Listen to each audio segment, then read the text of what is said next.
Hey everybody, Doug here from 2 Plus Tough, and today we are hanging out going through some more Age of Sigmar 4.0 news. And this is just really to keep you up to date with what's going on. If you're not somebody who enjoys reading the articles, or you have a job where that's not something you can do, I get thank yous from a couple of truckers and stuff like that.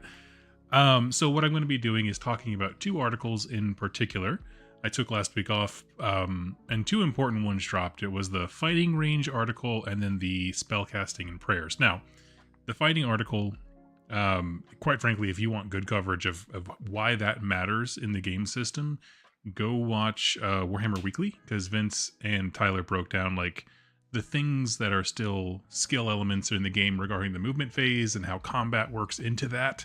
And so I'm not going to rehash that because there's no way I can beat that. Anyway, but what I will be doing is going through the next article that came out after Warhammer Weekly debuted that last week, and it was about magic and prayers and how they're different in the new edition, so I'm very stoked. And then the one that dropped today has to do with shooting specifically, and also what happened to Lookout Sir as a rule. So we'll jump into those. I invite you to grab your paintbrush, models, whatever, and just kind of listen in. It's gonna be more of an audio experience than anything else, as denoted by the fact that I don't even have the webpage ready to go. Let's see here. Oh, there we go. And if you would, just let me know if you can hear and see everything okay, and we'll jump right in here. So we're going to start with our article on magic and sorcery. Cast supreme sorceries and chant powerful prayers in #new AOS. Gods and their aspects stride the battlefields in Warhammer Age of Sigmar, fighting alongside the very mortals who worship them, while sorcerers tap into thaumaturgical energy that permeates every realm to conjure magical manifestations that can run wild on the battlefield. Along with the changes to commands and combat, the way that spells and prayers work in Age of Sigmar has undergone some significant tinkering, leading to a more flexibility, there we go, and opportunities for counterplay.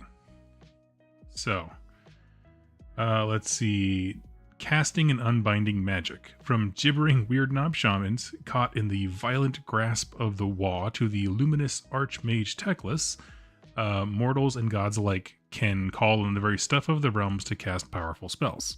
Each spellcaster in the game is identified by the keyword wizard, which is followed by their power level. We talked about this when we talked about Nagash. So,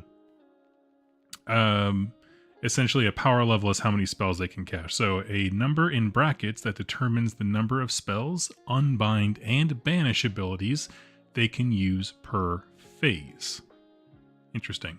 So a hero with the keyword Wizard 2 could fire off a single spell and still attempt to banish an endless spell or invocation. Okay. So yeah, you get two opportunities, right? Adam, hey, how you doing from Cedar Rapids? Hey, buddy. Yes, right now I am going over the latest article. This is from the end of last week, and then I'm going to jump into the shooting one from today. So yes, we're just going through these, and I started like 3 minutes ago, so we're just hopping in. If you think of any speaking points or stuff you want to discuss or explore, please drop them in the chat, and I will do that. We're also giving our first glimpse at the Weird Knob Shaman's War Scroll, which I like this guy. As far as, I don't know, models go, it's always been one of my favorites. So we got health of 6, 4-inch move.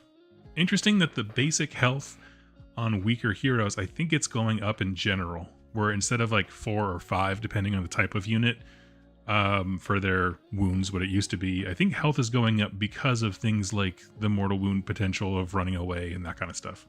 Anyway. So we got control 2, with a 6-up save, makes perfect sense. Ranged weapons, 10 inches for his green puke. I love it.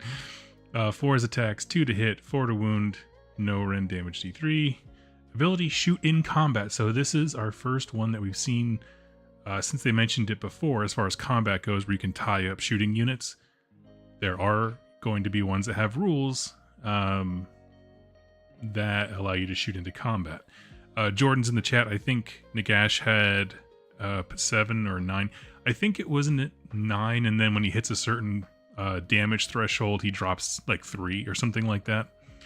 So anyway, so that's a cool way to like showcase some, examples of what's coming in the future they've already mentioned. So I like seeing that these war scrolls they're sharing are building on each other. He has the wall staff, which has, I believe, the same stat line as every old man wizard stick that Warhammer's ever had, which is a couple of attacks. Could be ranging, but here's 3.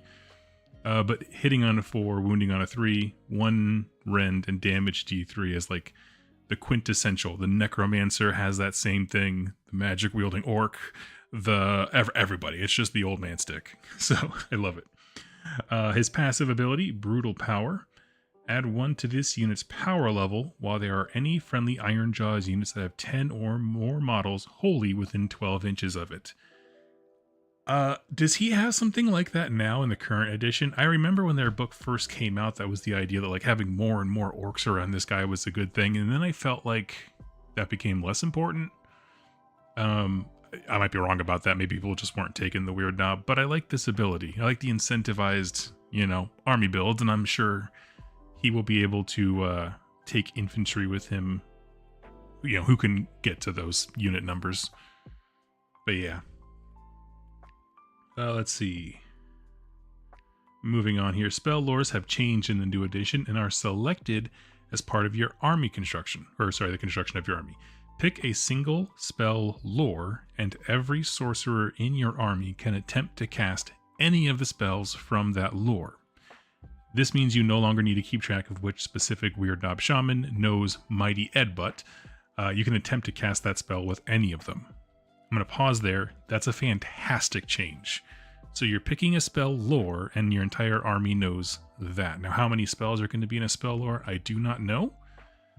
I'd imagine with the indexes, index hammer that we're all staring down the barrel of, it's probably going to be 3, right? But like, I can't say for sure. Right now in current battle tomes, it's 6, so it's the average number of spells and stuff. So I don't know. I'm interested. So let's take a look at Mighty Edbutt. Has a casting value of 6, which is this number up here in the top right. Declare. Pick a friendly... Sorry, this happens in your hero phase. Pick a friendly Ironjawz wizard to cast the spell, and a visible enemy unit within 18 inches of them to be the target. Make a casting roll of 2d6. Inflict d3 mortal damage on the target. If the target is a wizard, inflict 3 mortal damage on the target instead. So it's your magic missile, but they're projecting it out, specifically looking for heroes. So I dig that. It's a very basic spell. Let's see. Yeah, I don't think there's anything specifically tricky about that. Nothing seems confusing. Inflict D3 mortal wounds on the target. Is a wizard. Yeah, I like the clarity of it. Seems real simple. So the next text here. No more than one friendly wizard can cast the same spell each turn unless that spell has the new unlimited keyword. And even unlimited spells can't be repeatedly cast by the same wizard in the same turn. Casting rolls are still 2d6. If a casting roll includes a double 1, then the spell is miscast and the caster takes d3 mortal damage and can cast no more spells that phase. So that's a cool thing. So there are going to be spells or abilities that are listed as unlimited, and things that I can see, like abilities being listed as unlimited. Like, I'm sure Tzeentch will have a very simple magic missile that does a little damage. Whatever the GHB's equivalent of Arcane Bolt or Mystic Shield. Because remember, that's magic is its own module now that can come and go. But also, like, maybe like unbinding abilities and that kind of stuff. Oh, it's obviously written right here, but I mean, I'm trying to think of like faction specific ones that would let you counterspell might have unlimited in some aspect, but you can only respond once. So like you can only attempt to unbind once, even though everybody could try and do it. Anyway, we will move on here. Reaction. It shows us a clip out of the reaction ability. Unbind ability. So your opponent declares a spell ability. You would then respond with this reaction. A friendly wizard within 30 inches of the enemy wizard casting the spell. That's who can use it. So it's the same as it is now, right? 30? And then effect. Make an unbinding roll of 2d6. If the roll exceeds the casting roll of the spell, then the spell is unbound and its effect is not resolved. This reaction cannot be used more than once per casting roll. Pretty simple. That's the way it works now, but it's codified much clearer for the new edition, which I like. And unbinding is an important part of spellcasting counterplay. And with the magical intervention, letting canny casters crack off spells in their opponent's hero phase, the unbind reaction ability is vital. As an exception to the usual restrictions on abilities, a wizard can attempt to use the unbind reaction multiple times per phase based on their power level, but only once per casting roll, which makes absolute sense. So your Wargog Prophet, let's see. I mean, yeah, if he's within, it's a passive ability. So if he's ever within 12 inches of unit with 10 or more models, he's functionally Wizard 2, so he can attempt to unbind 2 different spells, which is great. Now I'm going to pause there because we're getting into prayers next, and they have an entire new system for how prayers work that I love. Is there any question or comment about the Wizard phase, or magic rather? I'm going to leave it right here on our little Wargog Shaman. Sorry, Weird Knob Shaman. Take a quick sip of my spicy LaCroix here. And look at the chat. Let's see. Have they clarified whether Warcry warbands removed from the AOS range are being discontinued as a whole? Not that I know of. If someone does know it, please let us know.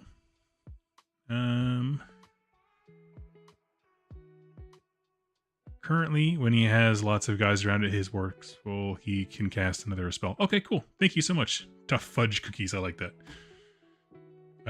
I love this change to spell lores. I just hope we get other ways of adding spell lores to our wizards. I'm also curious how GW will handle the Lumineth spell lores. Oh, because they have like so many of them. That's an interesting idea. I would wonder, you know, just based on what they've shown here, and this is based off absolutely no knowledge, what if for magical factions they had a special caveat that was like each regiment can have their own spell lore. So what I mean is, normally if you're orcs, you get to choose between the spell lore of the location you're fighting in, or maybe there's a general spell lore from GHB, and then your orc one that they showed us a preview of here. But maybe if it's something like your Lumineth, each of your regiments, when you build those regiments, you choose which lore they follow. So then you can have your stone guys do stone spells, water guys do water spells, and so forth. That could be a way they could do it. Because then it's a narrative binding of the leader. They take narratively relevant units, and then they would have a narratively relevant lore. That's my guess. That's my tinfoil hat. But I mean, but the way that they've divorced spell lores from, you know, pick a spell, pick a dude. That dude knows that spell and nothing else. That's different, and I like it a lot. Let's see. I imagine the Lumineth Empower weapons will be an example of unlimited. Absolutely. Totally agree. In theory, they could add a new spell lores later, like they did with Primal Dice spells. Of course. Okay, I'm going to move on because I'm excited to talk about prayers. Okay. The gods have cast their divine light on the prayers in the new edition, which are now more powerful than ever, and very different from spells in some key ways. As with your spellcasters and sorcerers, your priests are marked out with a keyword and an associated power level, and may use a combination of prayer and banish abilities, each phase up to that number. Okay, it's codifying the stuff that we already have right now, so we can banish things other spellcasters make, or sorry, prayer priests make, or we can make prayers ourselves. Very clear. We're then shown the Slaughter Priest's War Scroll. The Slaughter Priest is, to me, the quintessential Age of Sigmar launch model. Everybody got one of these guys when they launched it because they put one of them in White Dwarf magazines. I just love it. He's just so mean looking. So let's go through his stats here. He again has 6 health, 5-inch move, a 5-up save, 2 control, and his weapon is the Blood-Bathed Weapon, which is a pretty good axe, actually. 4 attacks, 3s and 3s, 1 rend and 2 damage. Once per turn, army-wide in your hero phase, a slaughter priest can do a blood sacrifice. Pick a friendly unit within this unit's combat range to be the target. Roll a d3 on a 2-up. Inflict an amount of mortal wounds on the target equal to the roll, and you gain 1 blood tithe point. Now, my understanding of how this works is because you're rolling a d3 on a 2 or more, I assume that the 2 refers to, what is that? 3, 4, 5, and 6, right? So a 1 or 2 on the literal die roll is not the same thing. I guess it would be the same thing, wouldn't it? No. I don't know. Basically, what I'm saying is there's no point where you're going to get, like, you're not going to have d6 mortal wounds or whatever. It's just the d3. So blood tithe points are still in. I like that. Passive. This unit can unbind abilities as if it were Wizard 1. Pretty cool. I like that. Like spellcasters, you'll pick one specific prayer lore when you're building your army, but there the similarities end. Instead of making a single dramatic casting roll, these combative clergy beseech their deities, who may even be on the battlefield with them at the same time, through chanting. Every prayer will ask you to roll a d6 chanting roll, and on the result of a 2-up, your priest gains that many ritual points which accumulate over multiple turns. Each prayer has a chanting value you'll need to match before it will be answered, and many include a higher value that can power up the resulting miracle even further. For example, a slaughter priest can choose to unleash the Witchbane Curse to weaken an enemy wizard once they've gathered 4 or more ritual points, or hold out for a chanting value of 8+ to also deal 3 mortal wounds to the target. So, they give us an example of a prayer.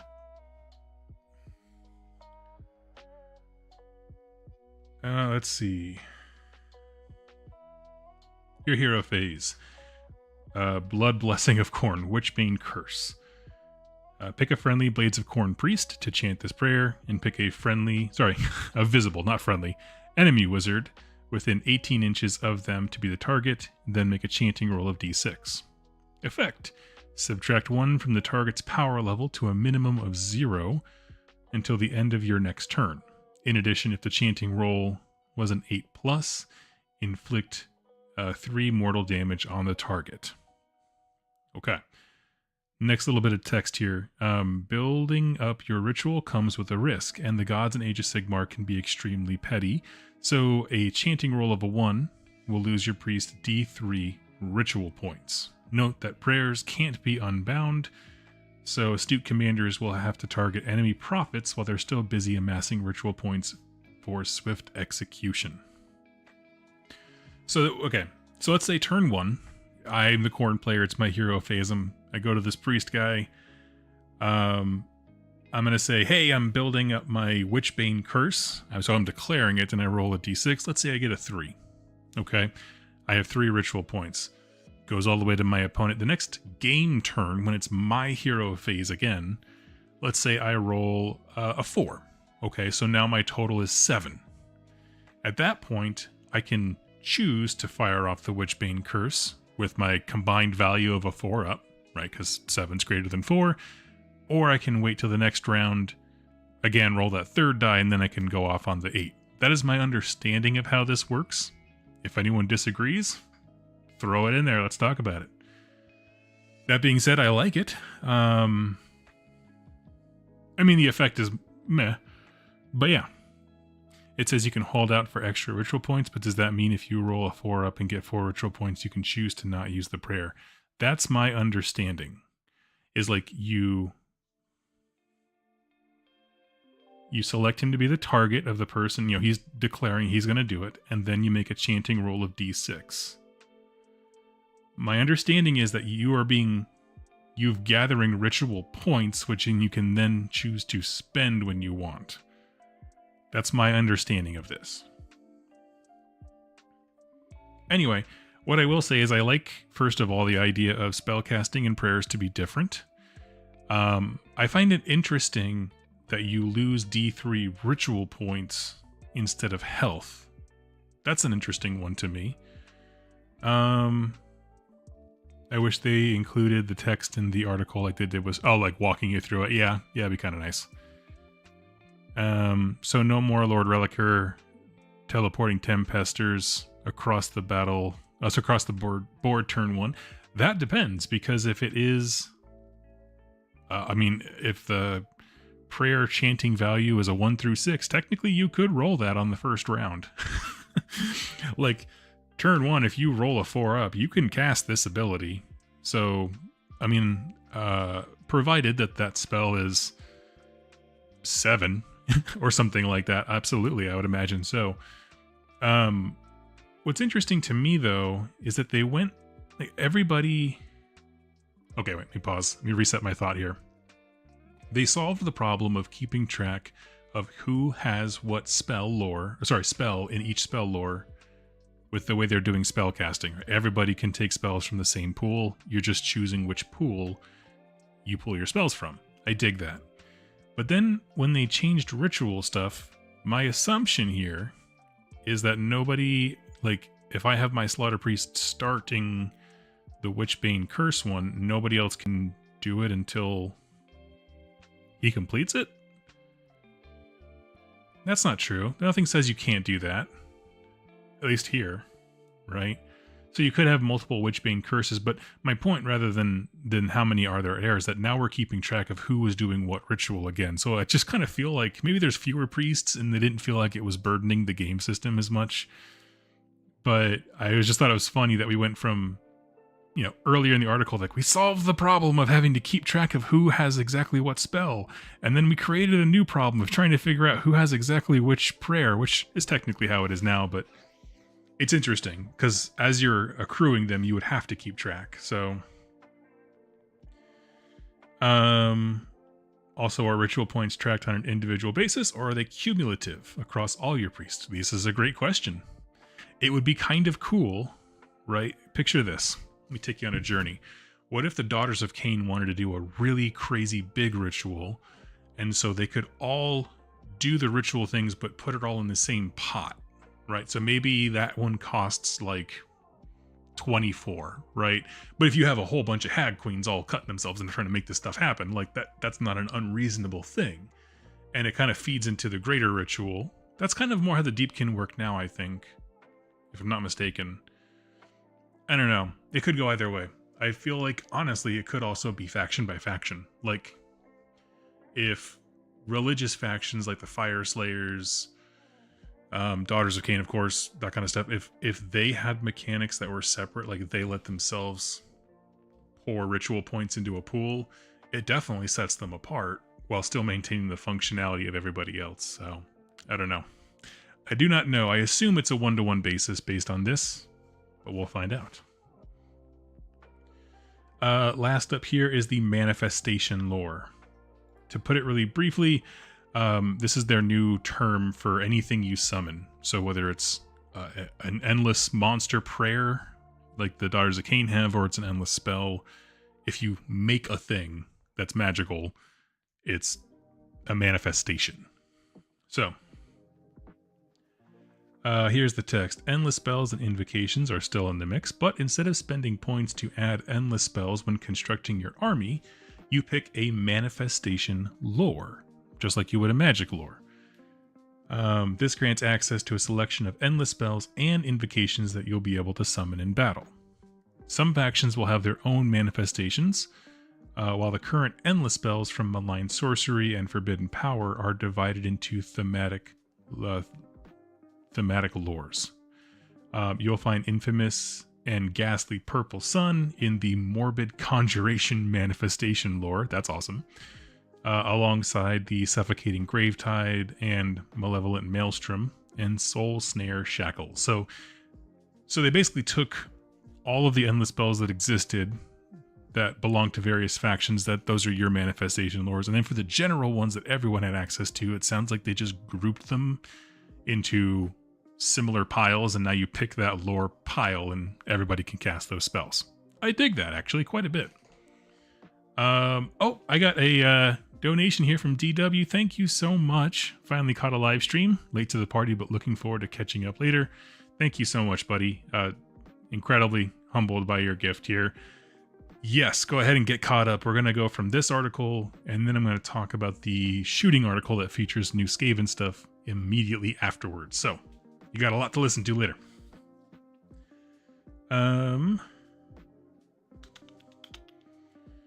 Let's see. Let me pick up my spot here. Wizards and priests can both can attempt to use Banish manifestation ability to expunge these autonomous arcane forms. Okay, so that's interesting. So wizards and priests can attempt to use the Banish manifestation ability. So, okay, cool. They can shut down each other. There are more ways to interact with these conjurations, which we'll cover in more detail next week. So Banish manifestation, declare, pick a wizard or priest to use this ability, pick a manifestation in 30 inches, and make a banishment roll of 2d6. If it equals or exceeds the banishment value listed on the manifestation's war scroll, it is banished and removed from play. You cannot pick the same manifestation as the target of this ability more than once per turn. And they talk about having a new miniature.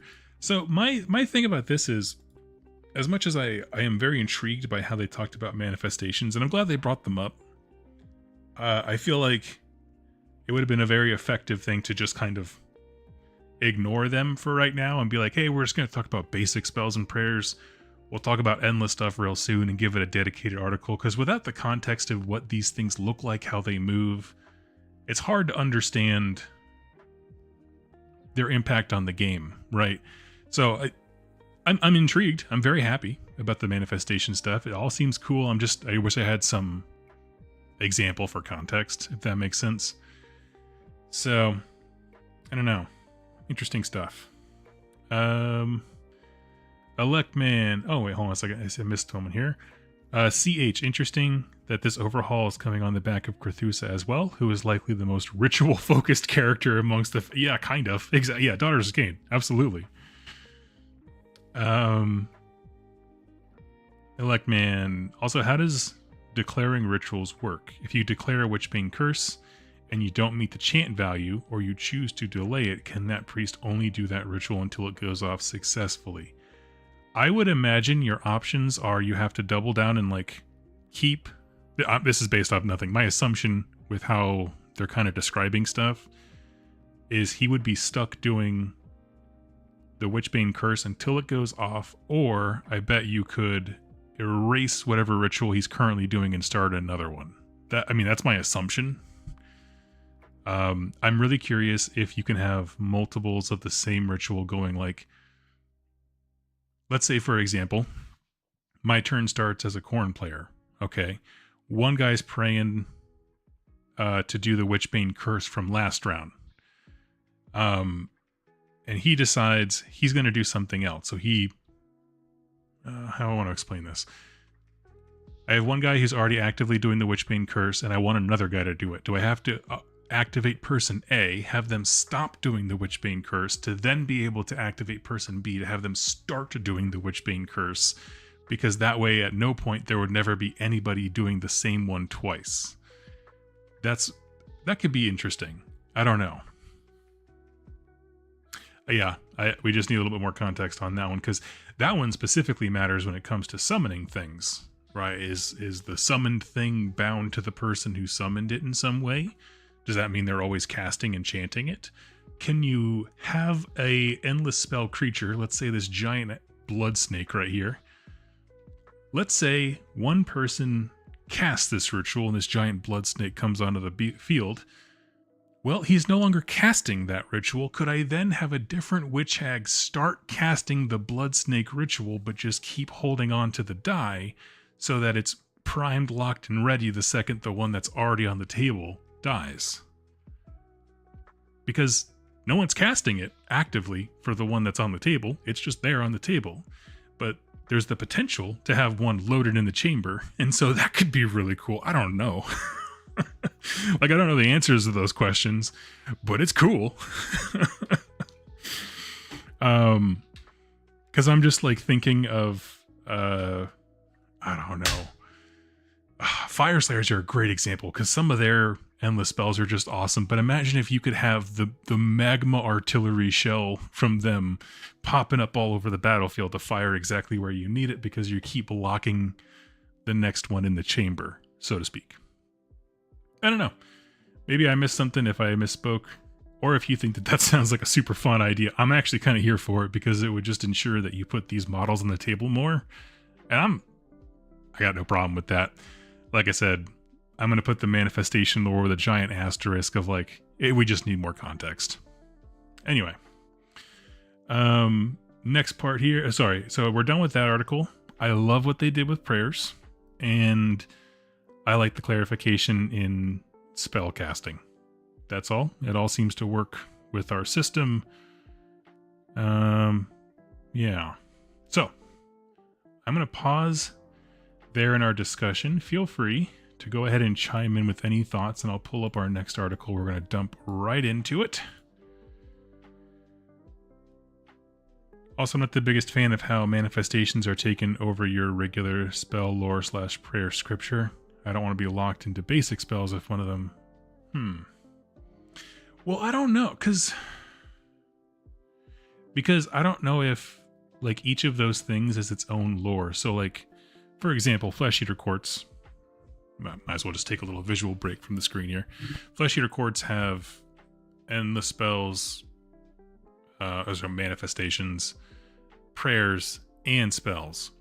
So when I think about army construction on their list, it would definitely be 3 choices. Like, there would have to be a choice for a spell lore.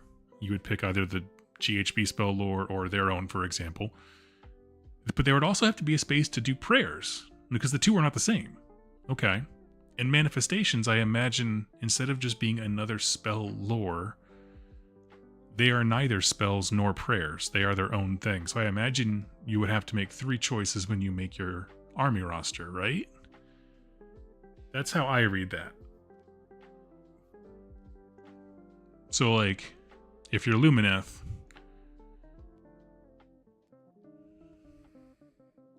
that's probably a bad example because they have a lot of different spell lores. But I would imagine for my Flesh Eater Quartz, if I had a Ghoul King, he could take a spell. If I had an Archregent in the same list, he could take a prayer. And I don't see anything that says I couldn't also have a manifestation, like, because they have both. I don't know. I think you pick a spell, lore, and a manifestation. That's how I read it as well. And priests, if you're a faction that has all 3, would also have to be a part of that. That's how I read it. But I would love to see, honestly, I would love to see an example list. You know how helpful that would be? Of, like, I don't know. Get to sell more endless spells to people, exactly right. Okay, moving into our second article here. Skaven Warlock Engineer. Fuse magic and technology with this rodent researcher from Clan Scryer.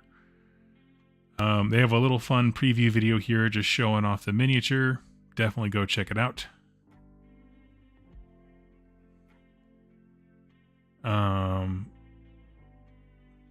Electman. No. They don't have endless spells and invocations. I meant they have prayers and spells. Sorry. I must have misspoke.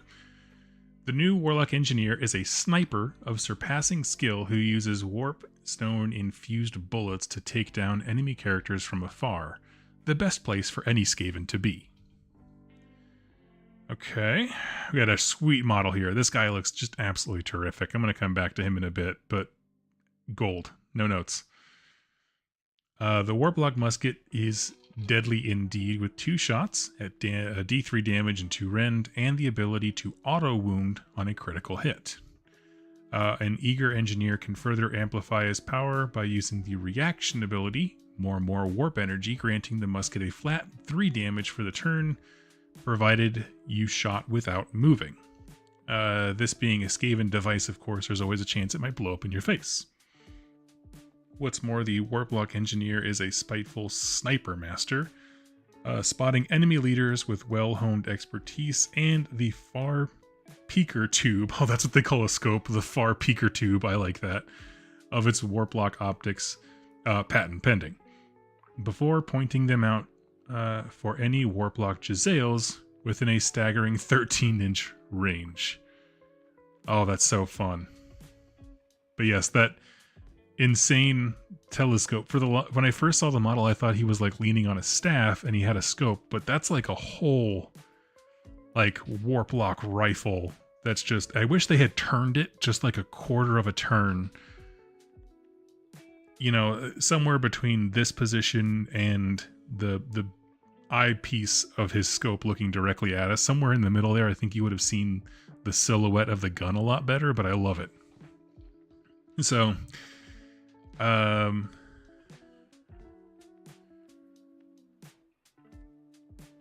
let's see.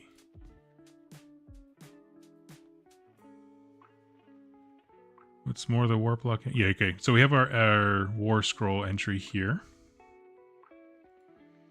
Got 5 health. Okay, so that's a noticeable difference, or decline rather, than our last one. 6-inch move, 2 control, and a 5-up save. So, of course, still more heavily armored than the orc madman barfing stuff up. His ranged weapon, warlock musket, 24 inches. Now, I'm assuming 24, based on what they've said, you know, as far as the rules for Jezzails and that kind of stuff, that makes me think that that is an exceptionally long range in this game.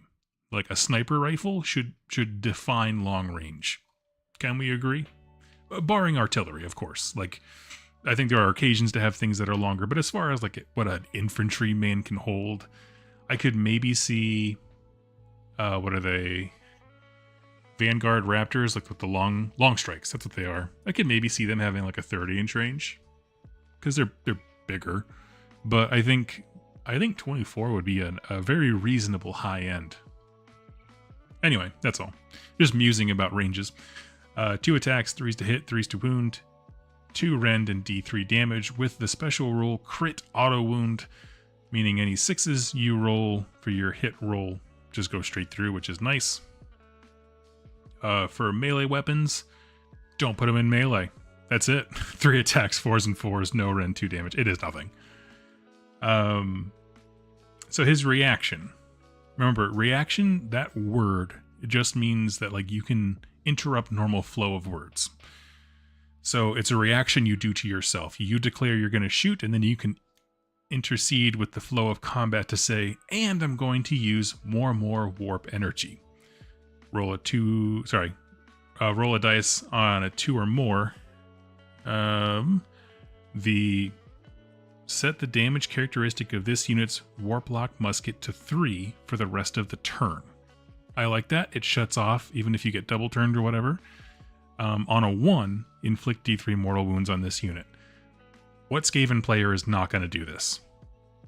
I just feel like it's a pre-qualification. So, you know, I mean, like all the Skaven stuff, like in their last book, I felt like the rewards of doing so were always enough to make me always want to do it, and that the bite back for doing so was always reasonable, because I always got bit back by their abilities, you know, things blowing up in my face. I liked it. Their other ability, once per turn in my shooting phase, I can use the ability called Sniper Master. Pick a visible enemy hero to be the target. So it has to be visible to them. For the rest of the turn, this unit and friendly warlock Jezzail units wholly within 13 inches of this unit can ignore the effects of the guarded hero ability when picking the target for their shooting attacks. So they're going to talk about that next. I'm curious, because the way it's worded, the thing that the warlock engineer sees could be out of his own range. So for example, let's say I have this guy in the back of the field on a piece of terrain overlooking the entire battlefield. He can see things that are outside 24 inches.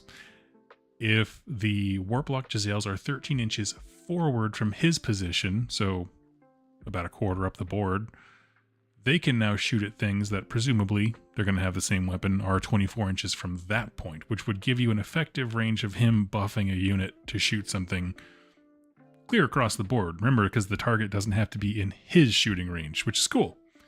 They didn't do anything where yeah,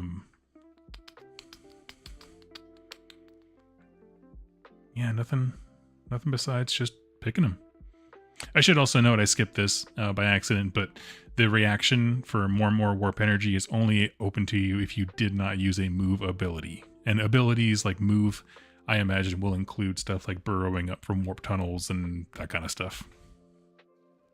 So,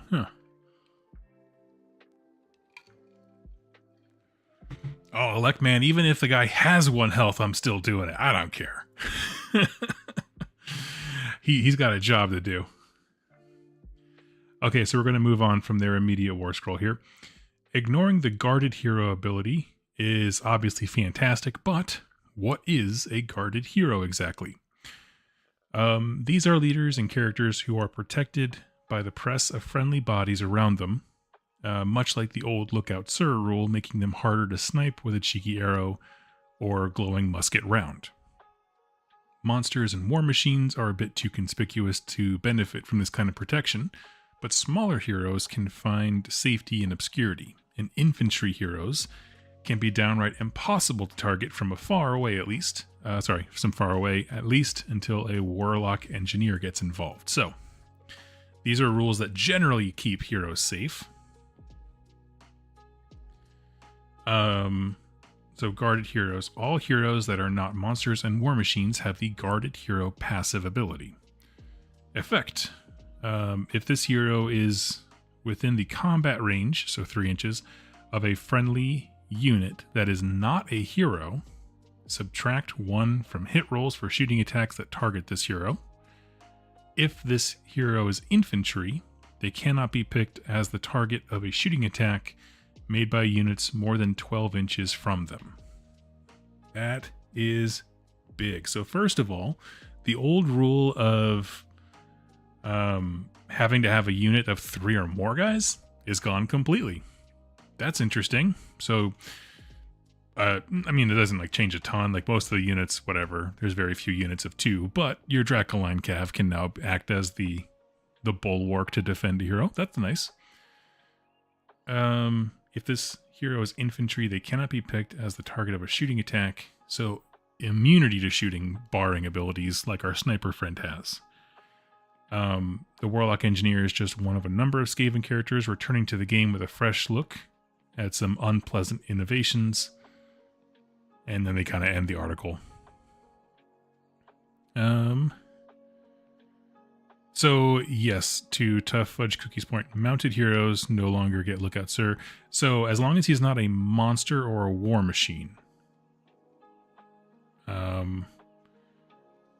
Right, because... Which he might not be. He might be a behemoth, but not a monster. So, subtract 1 from hit roll. So, yeah, you can get 1 or both. But yes. Baron of Dice in the house. What's up, buddy? So I imagine, that would probably have to be more codified on a war scroll to war scroll basis, because being a monster means a lot more for a hero than a behemoth in days of yore. So I'm interested, but overall I think that's a pretty good thing. General thoughts here. I love the idea of small, low wound heroes getting to stay alive to do their cool thing. There is nothing less fun than painting up a model to do a cool thing, like bring on an endless spell, or cast a prayer, or go after, buff a unit or something, and then they just get sniped out before they can contribute. That's not fun. No matter how competitive or narrative you are, that is a pretty standard experience of not fun. when the thing that you want to do, you just can't. And which is why shooting is such a problem, I think, in 40k. So this way of reining in, like, as long as you don't hang out your priest naked in the front line, you should be fine, which is like totally fair. Is Behemoth still a battlefield role? Nope. My understanding is there are no behemoths, no whatever, anything like that. Nope, no battle line. I was just pointing out like that there's a distinction between being a big thing and then being the keyword monster. So we'll have to see what what keywords he has or whatever. But anyway, I'm gonna scroll up here. I like them trying to sneakily tell us that War Machine heroes will be a thing. Oh yeah, I want that. I want that so bad.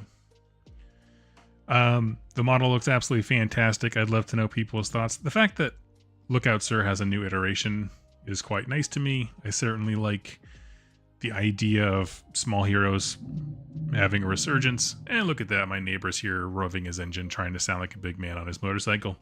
So I'm going to go ahead and wrap up this discussion because I can't stand him. But I would love to know your thoughts. Go ahead and leave them in the comments down below. And if you're enjoying these kinds of videos, it definitely helps me stay motivated to doing them. And as far as my thoughts on the shooting, you know, to be honest, I was never much of a shooting army guy. I always greatly preferred charging. And so, yeah, in the spirit of Beasts of Chaos or Orcs or basically any army I play, I try to find the rush forward and die real hard version of it. So right now it's Squigs with my Gloomspite and Crypt Horrors with the Flesh Eater Quartz.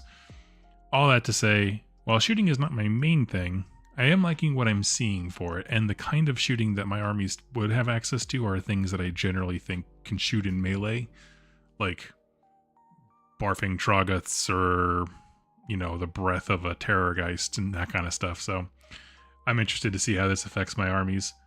But I've never had one that was long shooting. Now I think about my buddy Jack from Rerolling Ones who has his long strikes, and they took a hit just by the fact that they can't shoot what they're in melee with. But, well, I mean, I don't know that for sure. I'm assuming they don't have shoot in melee on their big bows.